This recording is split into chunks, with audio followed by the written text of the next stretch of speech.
Bienvenue dans Terrienne, l'émission sur la condition des femmes dans le monde. Le choix de Terrienne cette semaine, la famine qui menace aujourd'hui 45 millions de personnes dans toute l'Afrique australe, selon les dernières estimations de l'ONU, et les plus impactées sont les femmes. En Angola, les filles sont déscolarisées parce qu'elles doivent aider leur famille pour aller chercher nourriture et eau potable loin de chez elles. On regarde tout de suite le témoignage de Moussaka. Aujourd'hui, la famine menace Moussaka et ses enfants, qu'elle élève seule. Car depuis la sécheresse qui a frappé la province de Huila, son mari est parti à la ville pour trouver du travail. Dans le temps, on partageait le travail et il aidait à acheter à manger pour les enfants. Mais quand on n'a plus eu assez, il est parti. Une situation courante dans les campagnes d'après l'ONG World Vision. Pour cette experte de la protection de l'enfance, les mères ne sont pas les seules à payer le prix du changement climatique. Leurs filles sont également affectées. Avec les séparations ou même les abandons de famille, on trouve beaucoup de familles monoparentales. Et dans ces cas-là, ce sont les filles qui se retrouvent à aider leur mère d'une manière ou d'une autre. Elles risquent de devoir abandonner l'école parce qu'elles doivent d'abord s'occuper de répondre aux besoins vitaux. Les deux filles aînées de Moussaka ont arrêté l'école pour l'aider.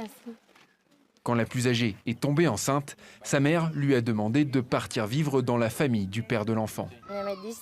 Elle m'a dit « Il faut que tu te maries. Tu ne peux pas m'imposer une bouche de plus à nourrir. » D'après l'ONU, depuis l'épisode de sécheresse en Afrique australe, 45 millions de personnes y sont menacées par la famine. Le coup de griffe, mais qui en veut aux panneaux féministes de Genève? Ces derniers jours, une quinzaine de panneaux de signalisation féminisés qui avaient été installés en janvier dernier ont été vandalisés. Autre dégradation, cette fois dans le parc des Bastions, plein cœur de Genève. Les affiches d'une expo célébrant le 60e anniversaire du vote des femmes en Suisse ont été taguées. Dans un communiqué, la ville de Genève fait savoir qu'elle va porter plainte. Notre coup de cœur de la semaine à Bintou Traoré, cette journaliste militante féministe, a posté sur son compte Instagram une photo d'elle avec ce hashtag « Vraie femme africaine », histoire de dénoncer la misogynie et les affronts subis au quotidien par les femmes africaines, mais aussi pour briser les clichés. En quelques jours, ce hashtag a fait flamber les réseaux sociaux afroféministes et au-delà. Je milite à la fois sur le terrain et en même temps sur les réseaux sociaux parce que je pense que ça peut emmener les personnes à réfléchir. J'étais en train de penser à chaque fois qu'on m'avait dit que je n'étais pas une vraie femme africaine parce que je suis féministe. Ah oui, tu n'es pas une vraie femme africaine, les vraies femmes africaines ne réfléchissent pas comme ça.